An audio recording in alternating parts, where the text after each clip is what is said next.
Hey y'all, how's everybody doing? Okay, so today I thought I would show you how I use this Stripmeister wire stripper. This is made in Canada and I got this off of Amazon. I love this thing. This is not a paid promotion. This is just me wanting to give you guys some tips and to show you how much I love it. This is the guide. It goes up and down, and then this knob tightens it and locks it, which is great. And then in here, you can see with this handle, you can raise or lower the cutting disc. And you can see right here, it's got this spot, which strips Romex. So I got a few different wires here to work with. Got some 10 gauge here and then some 8 gauge. This Romex is 12 gauge inside.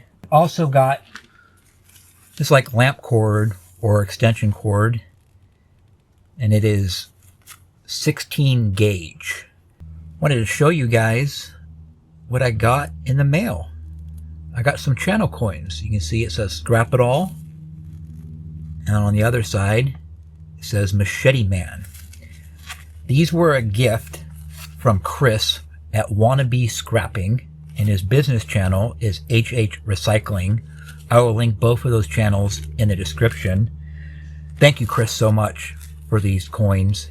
He bought me 10 of them, so I'm going to do some sort of giveaway in the future. But I just wanted to say thank you, Chris. Go check out his channels. I'd really appreciate it. I know he'd really appreciate it. And these were made by a channel called Scorpion Metals. And he does all sorts of interesting things with lasers and 3D printing. I'll link his channel in the description, along with his other 2 channels, Silver Scorpion and Scrapping Scorpion. Back to the stripper. It's got holes in here, so you could bolt this down to a table, or you can just clamp it down to a table. I just set mine in the vise. So I just set it up in the vise like this. All right, let's start with the Romex. First, I'll raise this blade up.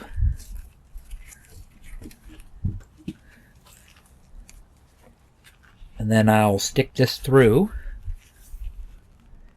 And right now I have the wire level. And so I'm going to drop this blade down like that. And now I'm going to push down on the guide to give it an angle. You want like 10 or 15 degree angle. And I'll tighten this nut to lock the guide into place. I'm just going to turn the blade down a little bit.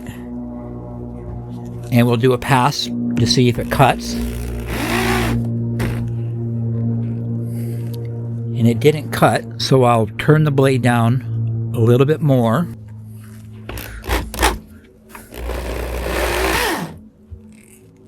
Okay. Now we can see that we've got a cut in here. You just peel that layer off. And we got our 12 gauge wire with insulation on it. And then there's the ground wire. So that's nice. Now that we got that dialed in, we'll just run these full lengths here.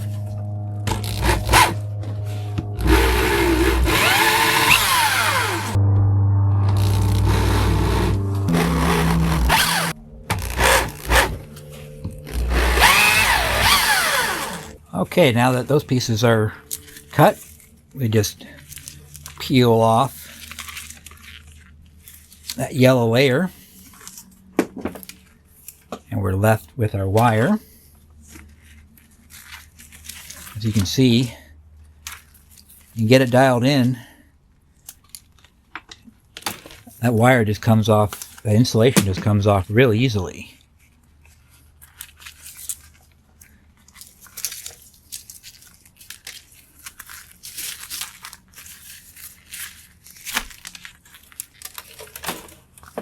Easy peasy. Okay, let's do some of this 8-gauge wire. I'm going to cut off a 10-inch piece to test with. So the first thing I'll do is I'm going to raise the blade up and then loosen up the guide and find the appropriate hole, which this one, it would work, but it's a little tight, so I'll go to the next one. So I got the wire laying completely flat. The guide is still loose, so it can go up and down. I want this to be level. And I'm just going to drop the cutting disc until it touches the wire. Now this is a very critical part. You need to drop the guide down 10 to 15 degrees. So I'm going to just push down on the wire to where I believe it's got a decent angle. Then I'll tighten that guide down. If you don't do that, a lot of times what will happen is when you're running the wire through, it'll jump off the cutting disc and go off to the side, and then it'll jump back on. So if you've ever experienced what you would describe that it seems like it's skipping, where it'll cut part of it and then some of it won't, and then it'll cut it again, what's happening is it's jumping off of the disc off to the side. So when you have it at an angle, it helps guide it and keeps it underneath that cutting disc. Okay, so now that we've got the angle set with the guide, I'm going to just turn down this cutting disc just a little bit and run a pass through here. So we ran it through once, and I can tell that it's not quite deep enough. So what I'm going to do is I'm going to just turn it a quarter turn, and I look at one of these nubs right here on the handle, and I'm just going to turn it down like a quarter turn, and then I'm going to run it back through on my test piece. But instead of testing the same side that I already cut a little bit, I'm going to run it so I'm cutting a brand new section.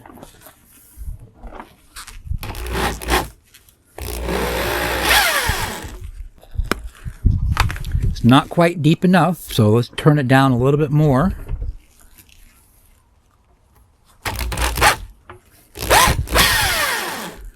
I think it's deep enough now. Yep, that will work. So now we are set, and now I know that I can run all of that 8-gauge through because it is set.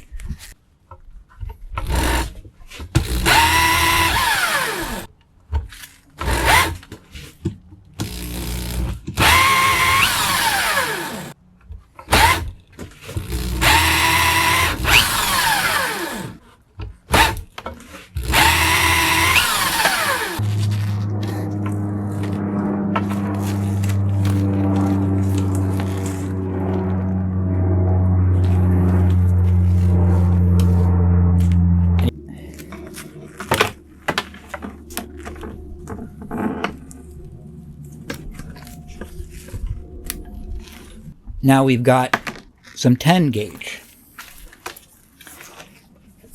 And this is the same thing. I'm just going to cut off about a 10-inch section to test with. And we'll just have to start all over by loosening up the guide. So that's loose. And raising the blade. This will fit into there. And we'll just set the blade until it touches the top of the wire. And now we're going to just drop it down just a little bit to give it a little bit of an angle. Tighten that guide. Now that the guide is set, I'll just drop the blade a little bit. Run it through once to see. Nope, it needs to be dropped some more. Let's test that again.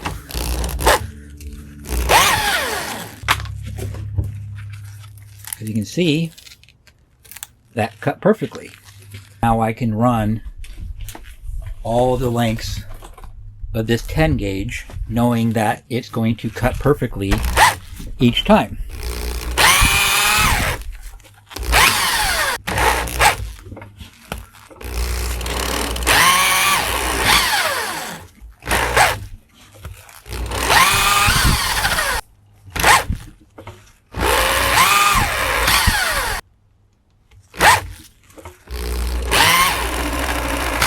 Now that the 10 gauge is cut, now we're left with the 12 gauge that we stripped from the Romex.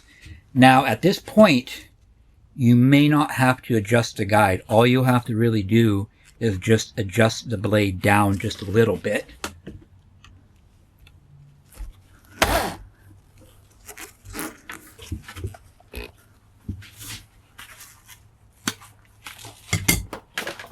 I have my test piece here.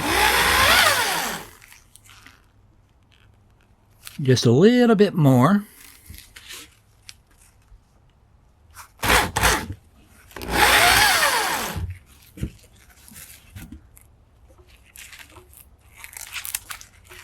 And that's perfect.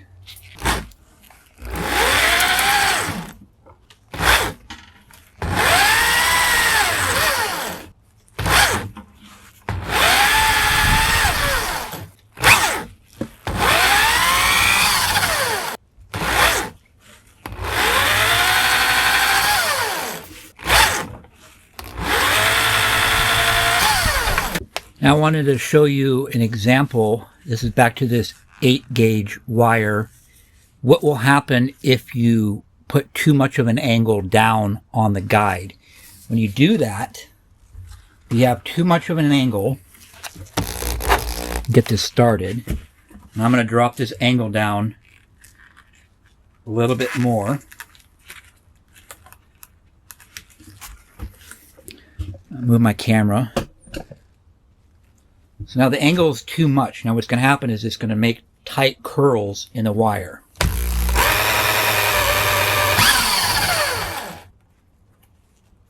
You see that? So instead of it coming out flat and straight, it made all these curly cues. Okay, now it's time for this type of wire. And again, this is 16 gauge. It's really small. So it's the same thing. Just cut a test piece here, and we'll find the appropriate hole, which would be the bottom one. Fed that through just beyond the cutting disc. So now I'll drop that disc down to where it's sitting on just the top. And now I can push this down to create a little bit of an angle. Now that the guide is set, I can drop my blade just a little bit. Looks like I need to drop it down quite a bit more. That's one full turn.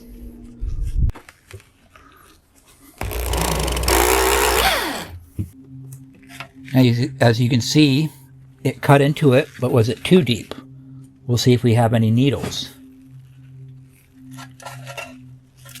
And I believe, yep. See if you can see that. See how it's... That is a sign that I dropped the blade too deep. And it cut all these little strands. It's left behind a bunch of that copper. You can see, hope you can see, it made a mess. You do not want to do that. Get all that copper out of there. You can see all the little individual strands there. So that's because I that's because I dropped the depth too low and cut into the copper. So I will raise the blade up.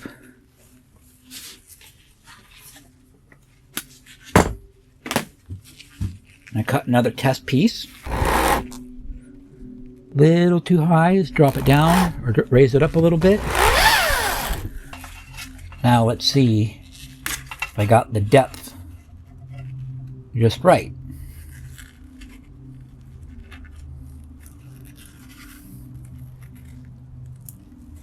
And that will work. Now let's run all this 16 gauge wire.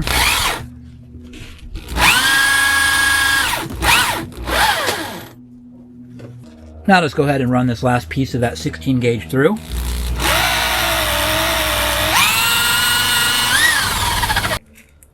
Go ahead and peel this off.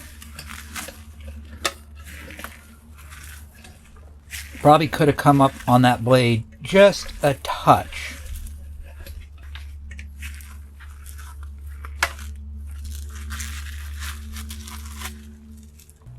Okay, I got everything stripped, and this was the 8 gauge wire, this was the 10 gauge, and then this was the 12 gauge from the Romex, and then the 16 gauge.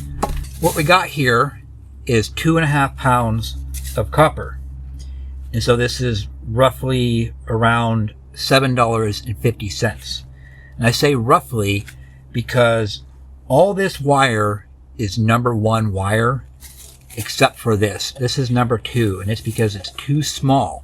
It's real fine stuff. Usually the cutoff is about 12 gauge, maybe some places 14 gauge. You have to check with your scrapyard. It's really, really important to know them and how they categorize stuff.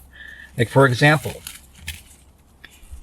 you can see this piece is a lot shinier than this piece. My yard will call this bare bright, which is the highest value copper there is when it comes to recycling. Where my yard says this isn't shiny enough.